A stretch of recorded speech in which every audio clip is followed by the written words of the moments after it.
சிந்தனை கழிவு. எனக்கு அவன் அதை செஞ்சுட்டான், இவன் இதை செஞ்சுட்டான், நான் ரொம்ப கஷ்டப்பட்டேன், அது இதுன்னு அப்படியே புலம்பிக்கிட்டு இருக்கிறவங்க இந்த முத்திரையை தொடர்ந்து செய்து வர அந்த சிந்தனை கழிவுகள் அனைத்தும் நீங்கும். எனக்கு பொருளாதாரத்தில் ரொம்ப நான் வசதியாக இருந்தேன், இப்போ ரொம்ப கீழே இறங்கிட்டேன், அதுக்கு இது காரணம், அது காரணம், இது காரணம், அது காரணம், அதே நினச்சி வருந்திக்கிட்டு இருக்கிறவங்க இந்த சுசி முத்திரை செய்து வர அந்த எண்ணங்களிலிருந்து விடுதலை பெறலாம். இதுக்கிட்டு நம்ம இப்போ என்ன பண்ண போகிறோம் அப்படின்னா, மூச்சை உள்ளே இழுத்துட்டு மெதுவாக கையை ரொம்ப மெதுவாக அப்படியே கையை நீட்டிட்டு போகிறோம். நாட்பட்ட மலச்சிக்கல் உள்ளவர்களுக்கும் இந்த முத்திரை சுசி முத்திரை மிகுந்த பலனளிக்கக்கூடியது. நாட்பட்ட மலச்சிக்கல். திருவாசக தீக்கை. திருவாசக தீக்கை என்பது திருவாசகத்தின் 4 நெடும்பாடல்கள், அதாவது சிவபுராணம், கீர்த்தி திருஅகவல், திரு அண்டப்பகுதி மற்றும் போற்றி திருஅகவல் ஆகியவற்றை ஓதி திரு அண்டப்பகுதியினை 108 முறை ஓதி கும்ப ஜபம் செய்து அக்கும்ப நீரினால் தீக்கை பெறுபவர்களை நீராட்டுவது.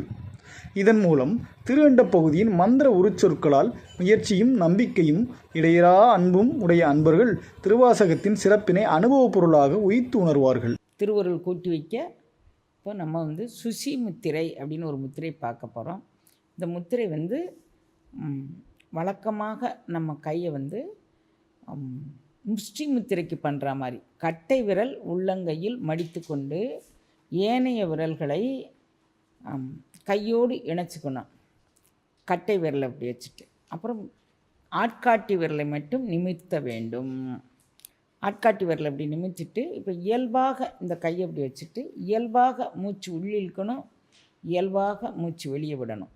அப்படி அதில் ஒரு 5 மூச்சுக்கள் வீதம் இந்த முத்திரையில் வச்சுட்டு இயல்பாக மூச்சை உள்ளிழுத்து கொண்டு இயல்பாக மூச்சை வெளிவிட வேண்டும். இப்போ இந்த முத்திரையை எப்படி வச்சுட்டு இப்போ நம்ம என்ன பண்ண போகிறோம், மெதுவாக அந்த மூச்சை உள்ளே இழுத்துக்கிட்டு நம்ம இப்போ என்ன பண்ண போகிறோம் அப்படின்னா, மூச்சை உள்ளே இழுத்துட்டு மெதுவாக கையை ரொம்ப மெதுவாக அப்படியே கையை நீட்டிட்டு போகிறோம். இப்போ ரொம்ப மெதுவாக அந்த இழுத்த மூச்சை மெதுவாக விடப்போம்.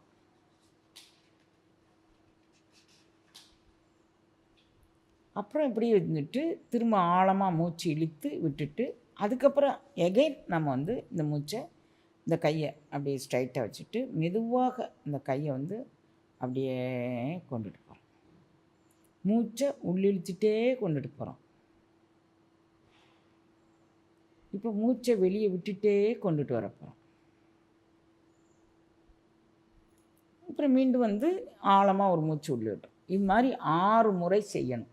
அப்படி 6 முறை செய்த பிறகு ஒரு 5 அல்லது 10 நிமிடம் வரைக்கும் இந்த முத்திரையை செய்யலாம். நாட்பட்ட மலச்சிக்கல் உள்ளவர்களுக்கும் இந்த முத்திரை சுசி முத்திரை மிகுந்த பலனளிக்கக்கூடியது. நாட்பட்ட மலச்சிக்கல், சிந்தனை கழிவு. எனக்கு அவன் அதை செஞ்சுட்டான், இவன் இதை செஞ்சுட்டான், நான் ரொம்ப கஷ்டப்பட்டேன், அது இதுன்னு அப்படியே புலம்பிக்கிட்டு இருக்கிறவங்க இந்த முத்திரையை தொடர்ந்து செய்து வர அந்த சிந்தனை கழிவுகள் அனைத்தும் நீங்கும். எனக்கு பொருளாதாரத்தில் ரொம்ப நான் வசதியாக இருந்தேன், இப்போ ரொம்ப கீழே இறங்கிட்டேன், அதுக்கு இது காரணம், அது காரணம், இது காரணம், அது காரணம், அதே நினச்சி வருந்திக்கிட்டு இருக்கிறவங்க இந்த சுசி முத்திரை செய்து வர அந்த எண்ணங்களிலிருந்து விடுதலை பெறலாம்.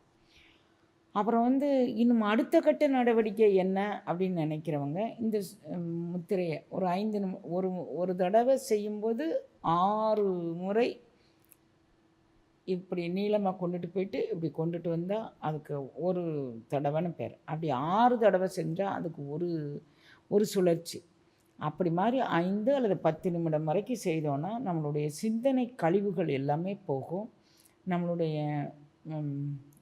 ஒரு ஆழமான மூச்சு புரிதல்னால மலச்சிக்கல், நாட்பட்ட மலச்சிக்கல் கழிவதனால உடல் ஆரோக்கியம் மேம்படும். எப்போதும் ஒரு மன நிறைவில் ஏற்படும். உடல் லகுவாக நம்ம உணரலாம் இந்த முத்திரை செய்வதன் மூலமாக. ஏன்னா சிந்தனை கழிவு போயிடுச்சு, அப்புறம் மலக்கழிவு போயிடுச்சு, அப்புறம் எண்ணக்கழிவுகள் போகுது. அதனால் ரொம்ப உடலும் மனமும் ஆரோக்கியமாக இருப்பதற்கு சுசி முத்திரை சாலச்சிறந்த முத்திரை அப்படின்னு